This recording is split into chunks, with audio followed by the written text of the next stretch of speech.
Greetings and bienvenue, Midnight Crew. Thank you for returning to this broadcast, and welcome to new viewers joining us for the first time. If you like a video, then feel free to subscribe.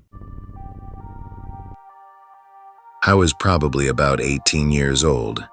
I was on my way home after working the late shift at a big Italian restaurant/pizzeria. I was sitting in my sedan DeVille at a red light, just kind of spaced out, looking forward to going to bed. The interior lights suddenly come on. Simultaneously, I become aware of why they came on. All three passenger doors have been simultaneously yanked open. In my drowsy state, I don't react fast enough. Before I can process it, the doors are closed again, and I am sitting in the dark with the three fairly large men who have just jumped into my car. As I turn to look at the man in the passenger seat, my eyes skim over the rearview mirror, revealing the massive silhouettes of the two men behind me.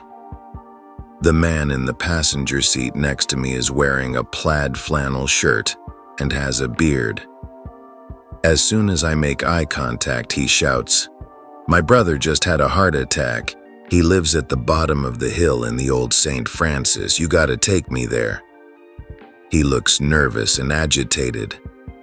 The old St. Francis is only about a mile away. I tell him I was just headed that direction. It's not normally the route I would take to get home, but it would still work. The whole drive down he keeps muttering, "I was on the phone with him.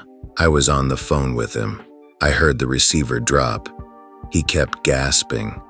"The ambulance. I heard him." The two men in the back never speak. I get to the bottom of the hill and pull into the UDF's parking lot, a gas station/ice cream parlor. He yells, "This isn't it." I tell him I don't remember where the driveway is.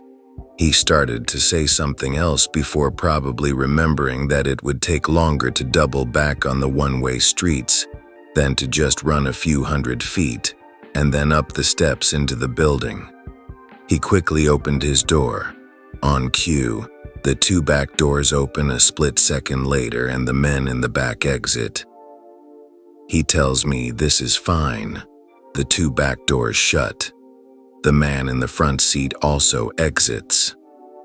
The man who had been in the front seat turns and sticks his head back in the car and says, "Thanks, man," before shutting the door and bolting off in the general direction of the building. I quickly hit the power lock button and get the hell out of there. It was probably nothing, but I've never forgotten how fast things can change, especially if you let your guard down. I've always driven with my doors locked ever since. So/X/. I am posting this as I have begun to notice a few paranormal things at the liquor store I've been working in as of recent. To avoid doxing the place, all I will say is that it is in Nevada, and the mall this liquor store is in used to originally be a ranch back in the cowboy days, then a casino until finally it was a bar before being turned into a liquor store. So the land has already gone through a lot of changes in hands. From the corner of one's vision, figures can be seen, sometimes even manifestations. The other thing is usually the small little plastic shooters inexplicably falling off the shelf, as if they were flung, not falling, as they were too far back to slip off the corner. I have asked my coworkers and boss, and they have seen the same things as well, so I can rule out craziness from morning shift boredom. The most common sighting is that of a woman in a white-trimmed coat with long, flowing blonde hair. She can be seen by those that stand near the entrance in the mornings, behind the counter, or seen walking into the back office of the store. Sometimes she'll just stand at the corner and look at the office door. The more memorable encounter with Blondie, which my coworkers named that one ghost, happened to me when an old Karen who was annoyed at me for refusing to price match was cursing me out. I was about to kick her out of the store when she was demanding to talk to the woman in white, whom she thought was the manager. I am one of the managers at this store, recently promoted to it. What woman in white? I ask. She looks back to where the woman was to point her out, and is startled to see there is no one where she's pointing. The Karen, needless to say, just shut up and paid up for her stuff, leaving the store pale and scared, praying for her life. I usually ignore the ghostly figures I see in the store, due to them not seeming to do harm. 2005. I'm in my junior year of high school. I live in a rural part of California. My friends and I decided to go to an old abandoned 3-story house in the mountains, almost a mile or two away from the school. The oldest person in our group, a senior, said we should go there to see what all the fuss was about. I remember when I was a kid, a lot of people told me it was haunted, how people would be tortured there because it belonged to a man who went insane. I didn't want to go. My friends said I was a coward, and one of them knew my girlfriend at the time, so if I didn't go, I knew it would make me look bad. We go there in my buddy's van. We stop by the liquor store because why not? We get chips and shit because we planned on being there for a while. We pass the road sign literally at the entrance of an overpass. I see black graffiti saying "Get out." Something didn't look right about it. I tell the driver, the senior guy, and everyone else if they had seen it. Lowell, calm down, Anon. It's just crackhead graffiti. We pull up into the house. It's an eerie-looking place, broken windows, weathered wood, and one of those old-fashioned lunchtime bells on the porch. Around the yard, well, what was the yard, it was all dry dirt and weeds. There were just cans, bottles, and discarded clothing. Someone go open the door, ha ha ha. Everyone looks at me. I gotta get new friends.png. I walk up the front stairs. They creak, and a chill runs up my spine as I reach the door. I open the door. It's your typical house, except all the furniture is either missing or run down. There are holes in the walls, and I saw 2 rats near the stairs. You can tell there were squatters here because there's an old mattress on the floor with discarded cans and liquor bottles. There's a dinner table near the kitchen. Before I have time to tell my friends, the senior guy shoves past me with a 20-pack of beer and chips. I have no idea how he got the beer, but oh well. Other friends bring a radio and a camping lantern. We all sit down and crack open some beer and the bag of chips while listening to the radio. An hour passes. We decide to go explore the house. Upstairs isn't any better. It's dirty as hell and smells like dead animal up here. I go into the bathroom. It seems like the squatters who were here tried to use it a couple of times, but it clogged. I hear some footsteps in the hall behind me. I think it's the senior douche trying to scare me. Very fucking funny, asshole. What was that, Anon? I'm downstairs, it's hard to hear you. Oh shit. He was still downstairs. Instantly, I begin to feel cold. I nope back downstairs. My friends ask me what happened. I explain to them. The senior is just there doing his douchebag shit. Ha ha ha, stop being such a spurg, Anon. I hear loud thumps upstairs. The douche and everyone else stops. There's a figure at the hallway entrance upstairs. The freshman in our group begins to hide behind me. From his grip, I could tell he was scared. The senior tries to be a tough guy and tells the dude to fuck off or he'll kick his ass. The figure doesn't move or anything. It just stands there. It begins smiling. Everything else about it is dark except its smile. It begins moving slowly towards us down the stairs. We all nope the fuck out of there. We hop into the van. We see the thing in the doorway. I tell the senior douche to start the car. He's panicking from fear, juggling the keys and holding back tears. He manages to start the thing and drives out of there.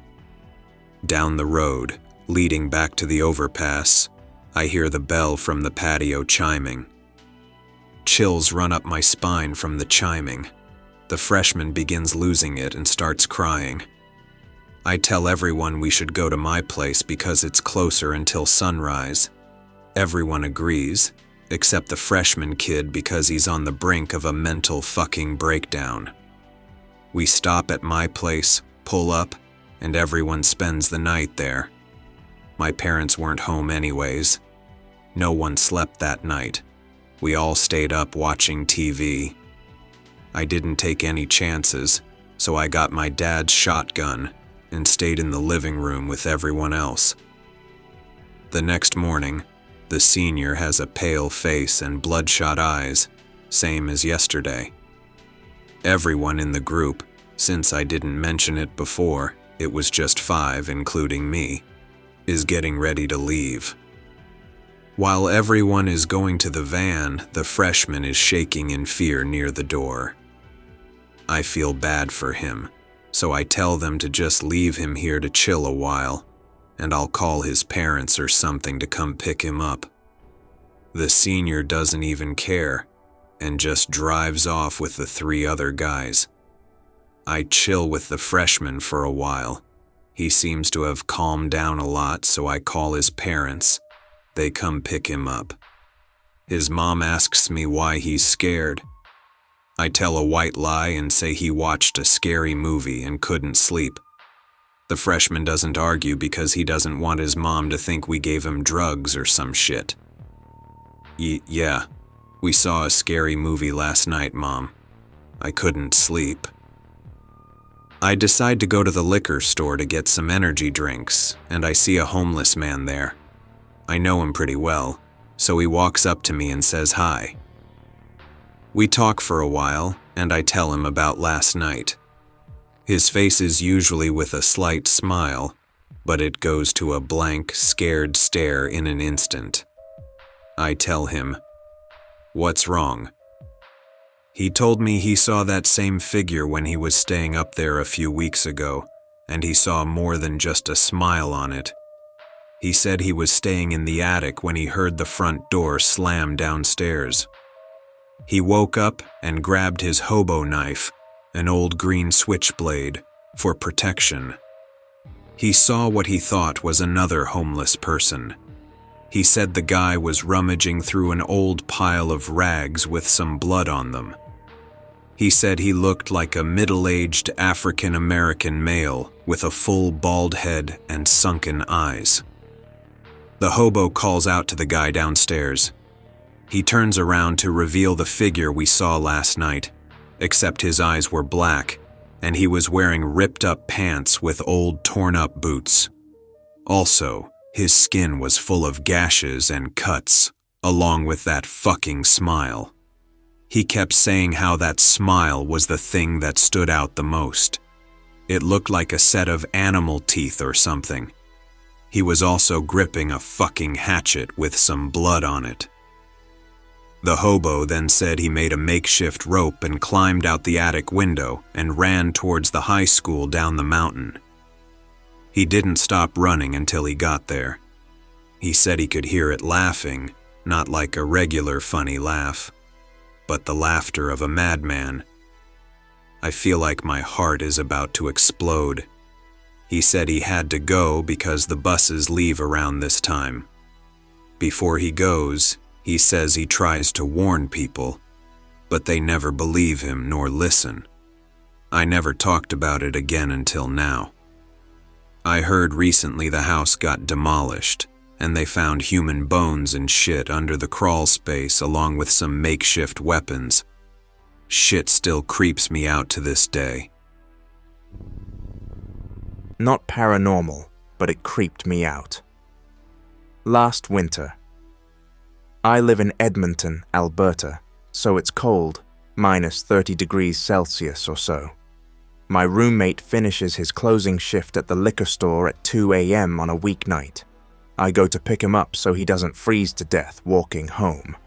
The streets are dead, very snowy out. I'm coming up to a green traffic light.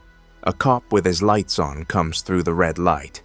He turns left and is now traveling the same direction as me.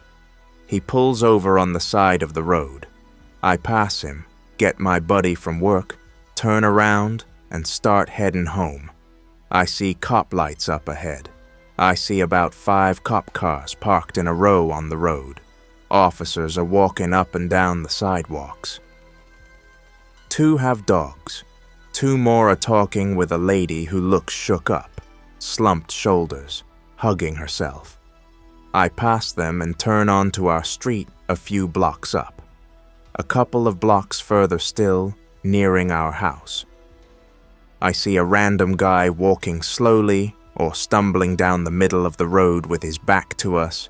The fuck?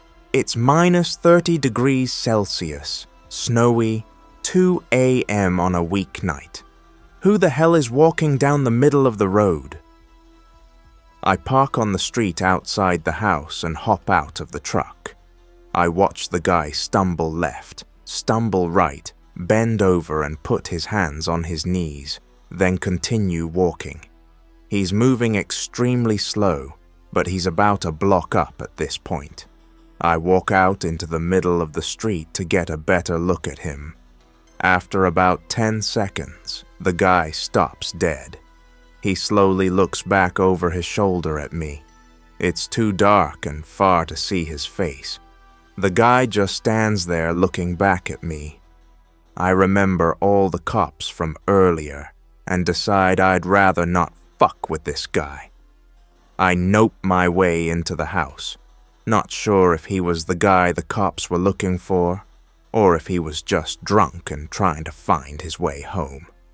The way he looked over his shoulder at me was like something out of a cheesy horror flick. Life in Latin America.png. It's around the 90s, 3 a.m. A small residential building, 4 stories high, with no elevator. A gang of 7 decides they're going to steal the shit out of this building. They have shotguns and pistols. They start knocking on the apartments one by one, then making people surrender and hand over their valuables. They're yelling and threatening everyone. After all, only old people and lower middle-class families live here. They're almost done with the 2nd floor, in an apartment that an old lady lives in alone. The door is open, leading into the kitchen. She's kneeling on the kitchen floor, crying and begging them not to kill her. One of the dudes is standing at the door, screaming at her while his friends are in her room. Bang, blood everywhere. The old lady starts screaming even louder. She's now covered in blood and bits of human brain. 2 other guys return from her room shouting, "What the fuck?" and hit the lady while yelling and asking what she did. She just screams, "I don't know, I don't know!" Shots. The second guy's chest, then neck, paint a red splatter on the white wall behind him. A third guy comes towards the door and quickly looks outside into the corridor. Everything is quiet. He looks again and scans the staircase. Nothing.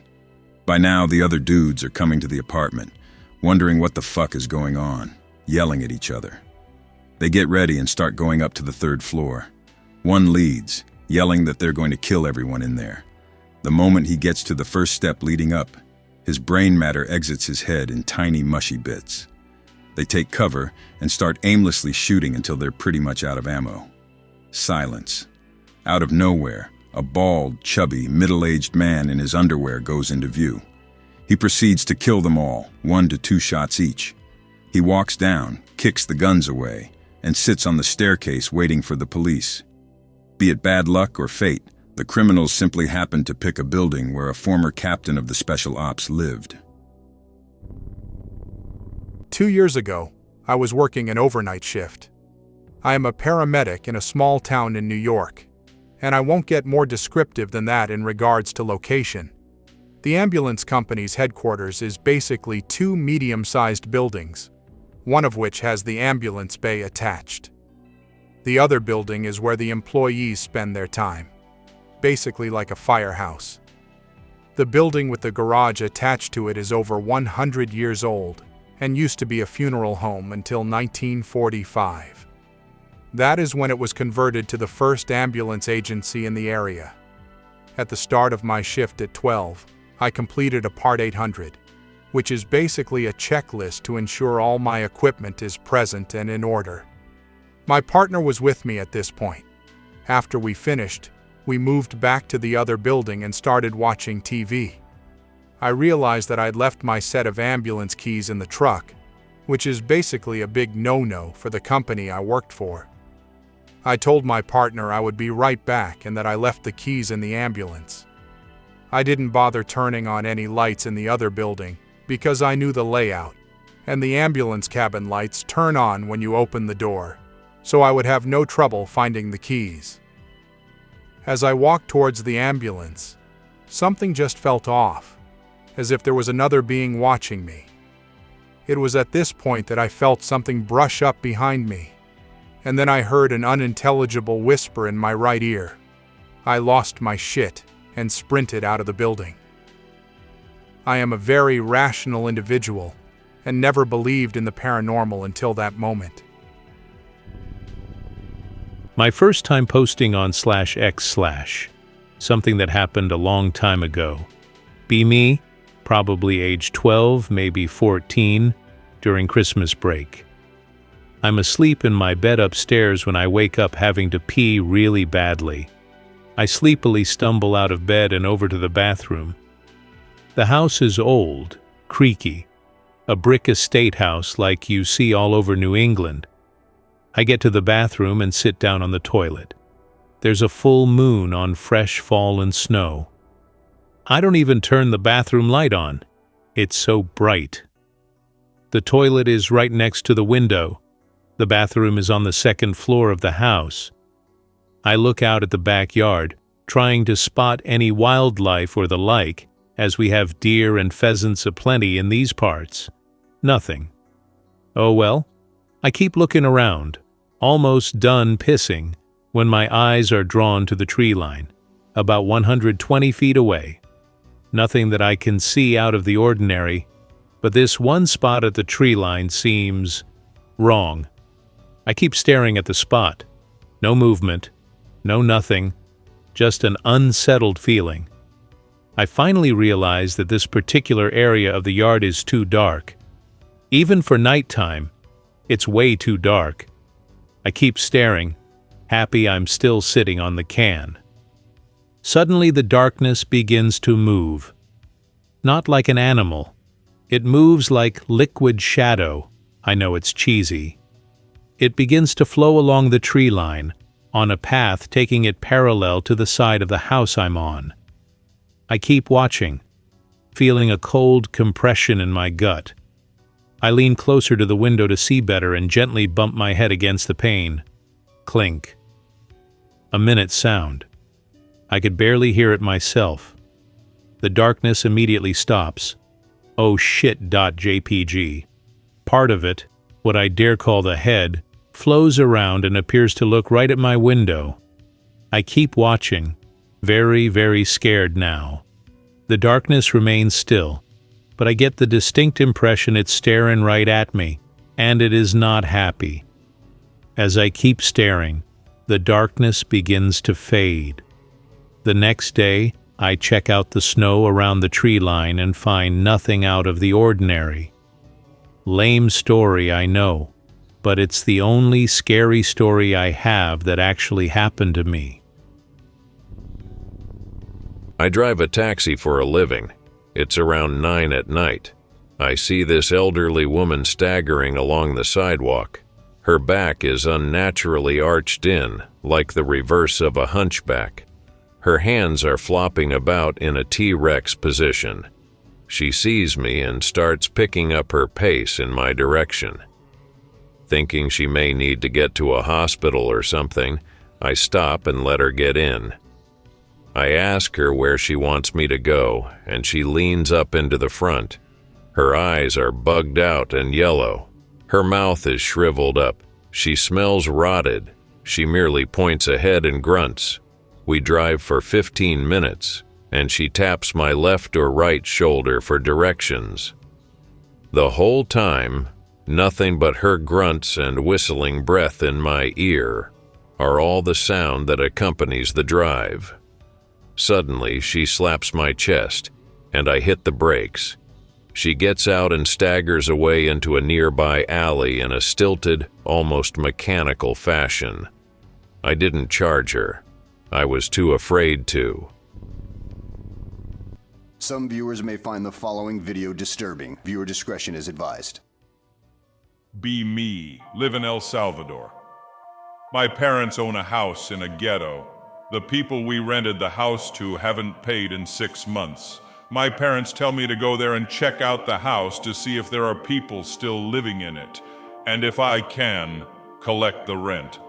Fuck that .jpg. I eventually go. The place is fucking empty. There's graffiti all over the place. Nobody is in the streets. Everything is eerily quiet at fucking 3 p.m. in the afternoon. There should be children running around, women cooking stuff, men playing cards, anything really. I finally get to the house. I knock for 5 minutes. Nobody answers. I open the door with the spare key.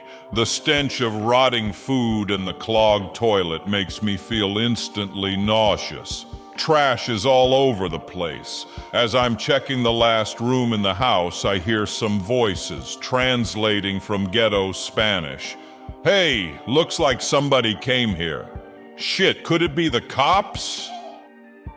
Nah, man, they know the deal. This is somebody else. Hey, yo, we know you're here. We're gonna cap your sorry ass for coming here.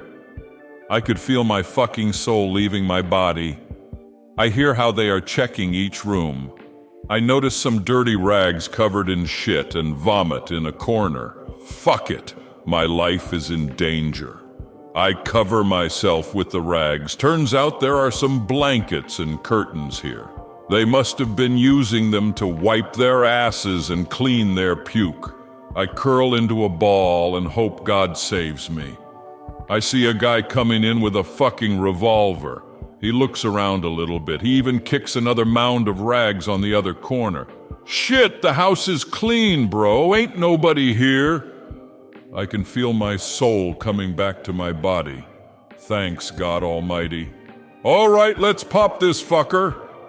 I hear a single shot. I hear like 5 people running out into the alley. I stand up, shaking. I walk into the living room. There was a guy with a shot in his head bleeding out. Nope. .jpg. I run to my car as fast as I can. I get the fuck out of there. I never go back to that house. Fuck my country, man. I hope that you enjoyed tonight's broadcast. If you enjoyed tonight's story, then please subscribe to the channel as more Greentext will appear daily. A new broadcast will appear when the clock strikes midnight Central Time.